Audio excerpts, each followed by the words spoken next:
नमस्कार छात्रों, मैं दीपक आप सभी का फिर से एक बार आपके अपने YouTube चैनल तैयारी प्लस एकेडमी में आप सबका स्वागत करता हूं।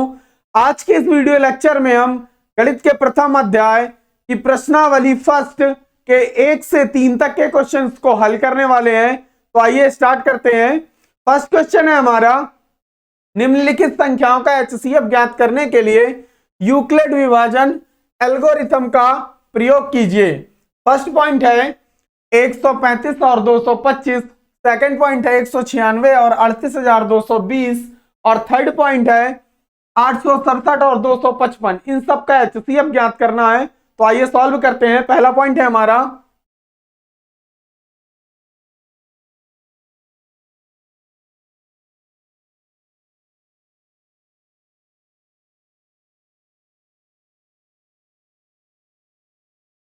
135 व 225 का HCF ज्ञात करना है। अब ध्यान से देखिएगा आप लोग, सबसे पहले हमें यह चेक करना है कि इन दो संख्याओं में सबसे बड़ी संख्या क्या है। तो 225 हमारी बड़ी है, तो हम इसे इस तरीके से लिखेंगे, 225 इज ग्रेटर देन 135। अब हमें छोटी संख्या का बड़ी संख्या में भाग देना है, तो हम 135 का भाग 225 में देंगे। तो यहां लिखेंगे 135 भागे 225। अब 135 का भाग देना है 225 में, तो ये एक बार जाएगा और आ जाएगा 135। माइनस करेंगे तो 5 में 5 गया 0। देखिए 2 में 3 नहीं जाएगा, तो यहां से 1 हासिल ले लेंगे। 12 में 3 गया तो 9, आ जाएगा 90। अब देखिए आप ध्यान से, फर्स्ट चरण पर ये इसका जो शेषफल है वो शून्य नहीं हुआ है, तो हम यहां लिखेंगे क्योंकि यूक्लिड विभाजन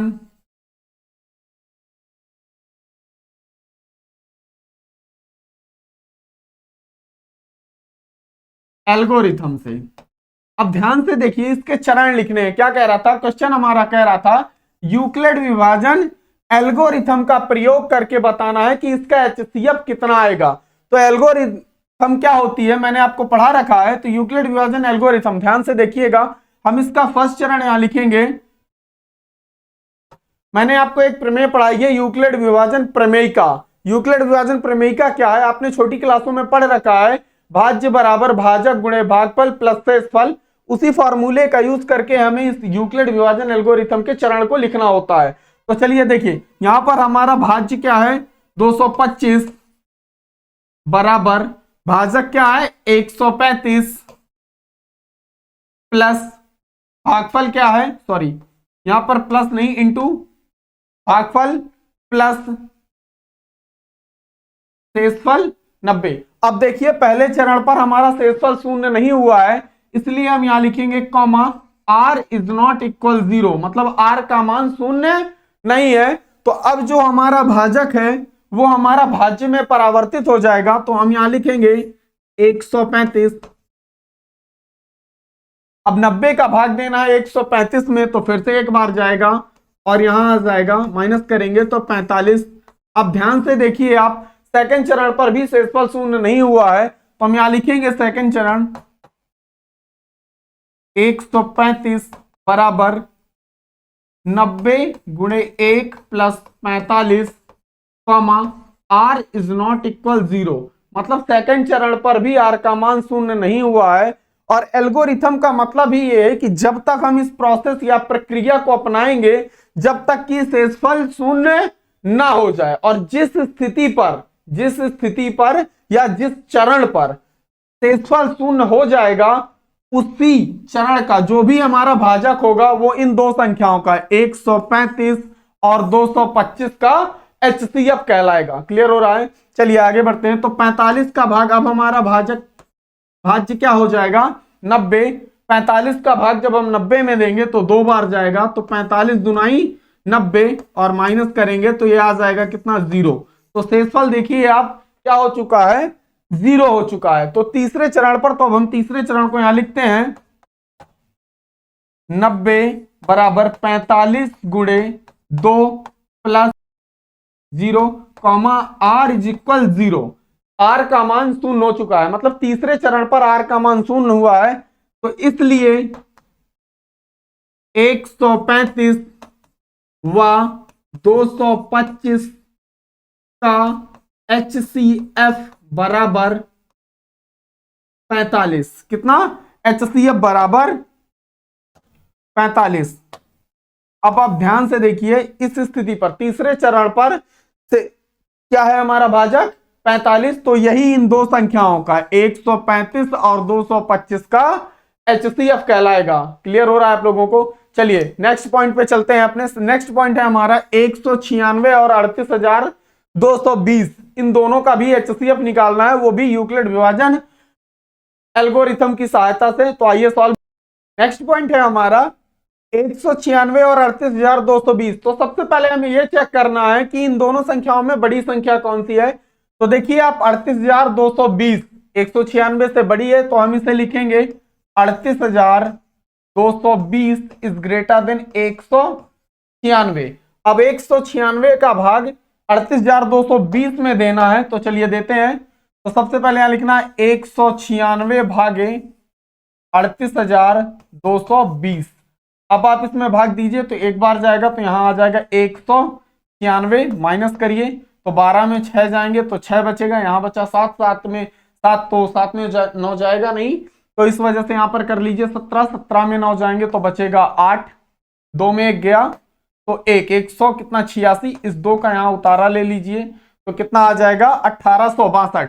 अब 196 का पहाड़ा पड़ना है कि 1862 से ज्यादा ना जाए, तो 9 बार जाएगा, 9 छक्का 54 की 4 हासिल आए 5, 9 नहीं है 81, 5 86 की 6 हासिल आए 8, और 9 इकन्ने 9 8 17, माइनस कर दीजिए आप यहां पर, 12 में 4 जाएंगे तो कितना 8, यहां बचेगा 5, 15 में 6 गए तो 9, यहां 7, तो फिर ये 0 हो जाएगा। अब इस 0 का यहां उतारा ले लीजिए तो हो जाएगा 980, तो यहां 5 से गुणा कर दीजिए, 5 से आप गुणा करेंगे तो 5 छक्का 30 की 0 हासिल आए 3, 5 नम 45, 3 48 की 8 हासिल आए 3, 48 की 8 हासिल आएंगे 4, और 5 करने 5 4 9 करेंगे तो ये भी 0 हो जाएगा। आप ध्यान से देखिए 196 का गुणा अगर हम 195 से करते हैं तो पहले ही चरण पर हमारा शेषफल शून्य हो जाता है। क्या हो जाता है? शेषफल शून्य हो जाता है। तो हम इसे लिखेंगे, चूंकि यूक्लिड विभाजन एल्गोरिथम से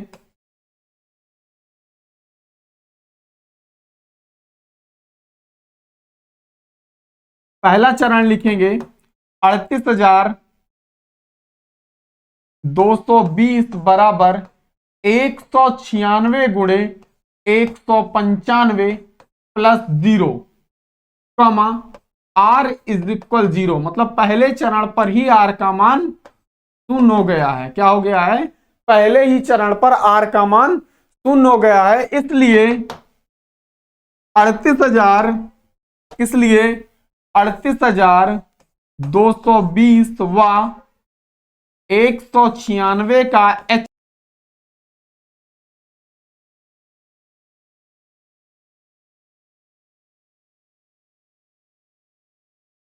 तो नेक्स्ट पॉइंट है बच्चों हमारा 867 व 255 का HCF ज्ञात करना है। तो सबसे पहले हमें लिखना है 867 इज ग्रेटर देन 255। अब 255 का भाग 867 में देना है, तो यहां लिखेंगे हम 255 भागे 867। 255 का भाग देना 867 में, तो ये 3 बार जाएगा, 3 पचे 15 की 5 हासिल आए 1, 3 पचे 15 1 16 हासिल आए 1, और 3 दूना 6 1 7, माइनस करिए तो 7 में 5 जाएंगे तो 2, 6 में 6 गया 0, 8 में 7 जाएगा तो 1। अब देखिए पहले चरण पर हमारा शेषफल शून्य नहीं हो रहा, तो हम यहां लिखेंगे चूंकि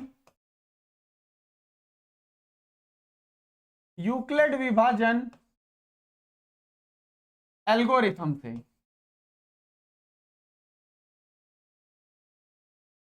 पहला चरण है हमारा भाज्य क्या है? देखिए 867 भाजक क्या है? 255, भागफल है 3 और शेषफल है 102। तो हम यहां लिखेंगे 867 बराबर 255 गुणे 3 plus 102, comma R is not equal 0। पहले चरण पर R का मान 0 नहीं हुआ है, तो इस प्रक्रिया को हम आगे बढ़ाएंगे। जो 255 है वो हमारा भाज्य हो जाएगा, तो यहां लिखेंगे 255। अब 102 का भाग 255 में देना है, तो ये 2 बार जाएगा, 2 दूना 4, 0 से गुणा करेंगे तो 0 आ जाएगा, 2 ही करने 2, माइनस कर दीजिए, 5 में 4 गया 1, 5 में 0 जाएगा तो 5 आ जाएगा, 2 में 2 गया तो 0। अब देखिए सेकंड चरण पर भी हमारा शेषफल शून्य नहीं हो रहा है, तो हम यहाँ सेकंड चरण लिखेंगे 255 बराबर 102 गुणे 2 plus 51 comma r is not equal 0। Second चरण पर भी आर का मान शून्य नहीं हुआ है, इसलिए हम आगे प्रक्रिया को बढ़ाएंगे और जो 102 है जो हमारा भाजक है वो हमारा भाज्य में परावर्तित हो जाएगा और हम यहां लिखेंगे 102।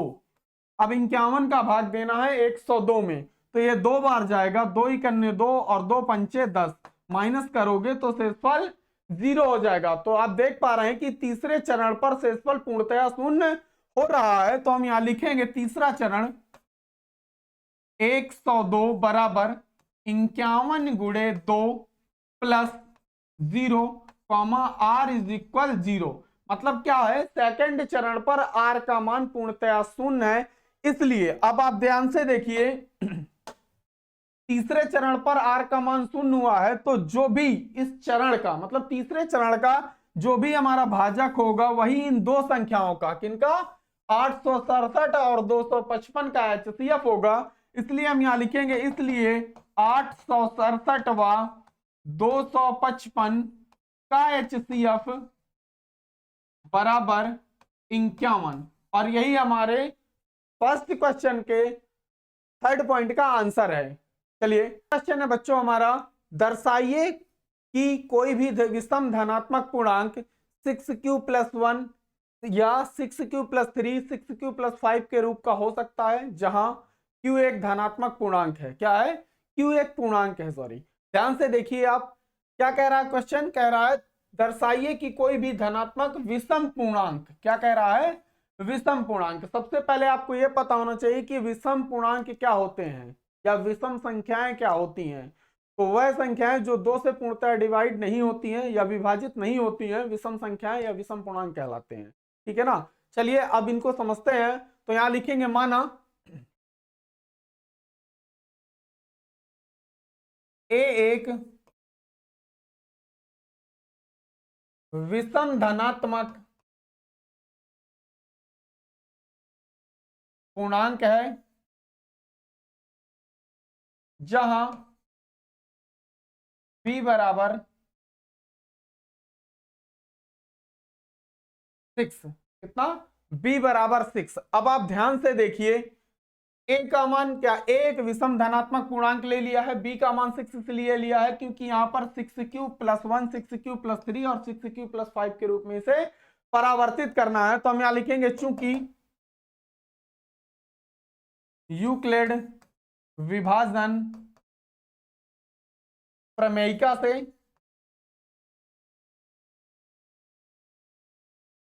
b 6 का भाग हमें a में देना है।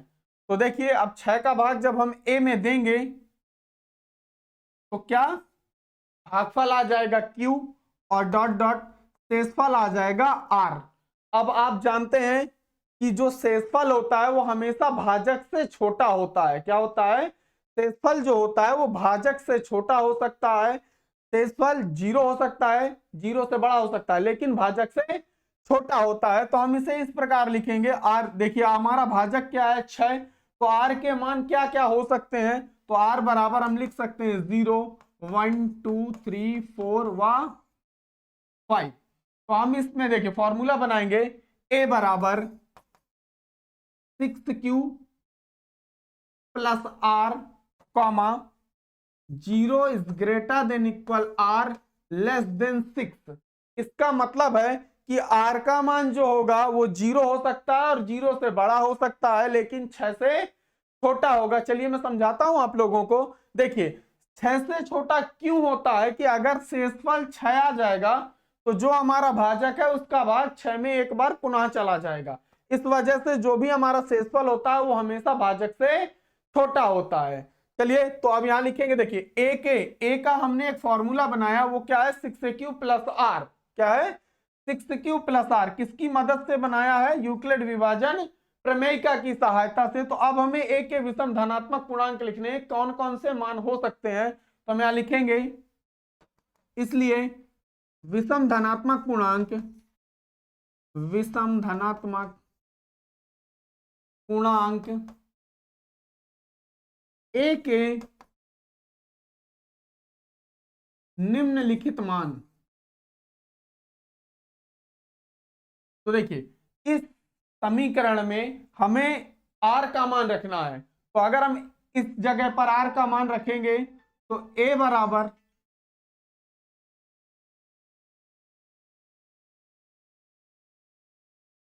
तो आर के मान हमें ए बराबर 6q प्लस आर में रखने हैं। तो आर का मान अगर हम यहां 0 रखते हैं तो हमें मिलेगी संख्या 6q, आर का मान अगर 1 रखेंगे तो 6q plus 1, 6q plus 2, 6q plus 3, 6q plus 4 व 6q प्लस 5। अब आप ध्यान से देखिए, हमने आर का मान 0 रखा तो हमें संख्या मिल गई, ए का मान मिल गया 6q, अगर 1 रखेंगे तो 6q प्लस 1, 2 रखेंगे 6q प्लस 2, 3 रखेंगे तो 6q प्लस 3, 4 रखेंगे 6q प्लस 4 और 5 रखेंगे तो 6q प्लस 5। अब हमें यह ध्यान से देखना, क्वेश्चन हमारा कह रहा है कि ए धनात्मक पूर्णांक जो है वो 6q प्लस 1, 6q प्लस 3 और 6q प्लस 5 के रूप में परावर्तित कर सकते हैं या नहीं कर सकते हैं। तो हमें यह चेक करना। आप ध्यान से देखिए 6q प्लस 2 और 6q प्लस 4, ये तीन संख्याएं 6q प्लस 2 और 6q प्लस 4, इन्हें ध्यान से देखिए। चलिए मैं आपको समझाता हूं।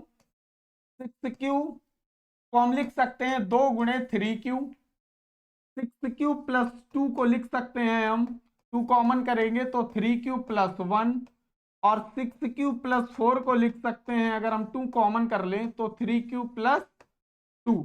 अब आप ध्यान से देखिए इन तीनों संख्याओं में क्या है, दो ऐसी संख्या है जो कॉमन है या उभयनिष्ठ है। तो आप जानते हैं कि अगर किसी भी संख्या में 2 का भाग चला जाता है तो वो विषम नहीं सम संख्या कहलाती है। क्या कहलाती है? सम संख्या कहलाती है। मतलब मेरे कहने का ये है कि 6q और 6q प्लस 2 और 6q प्लस 4, ये तीन संख्याएं क्या है? सम संख्याएं हैं। क्या संख्याएं हैं? सम संख्याएं हैं या सम पूर्णांक हैं। तो हम यहां लिख पाएंगे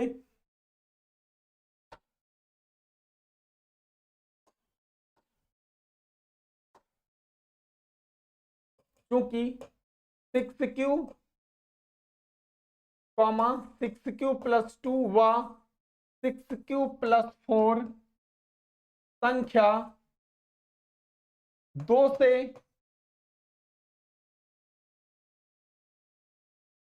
विभाजित हैं, इसलिए यह समपूर्णांक है। अर्थात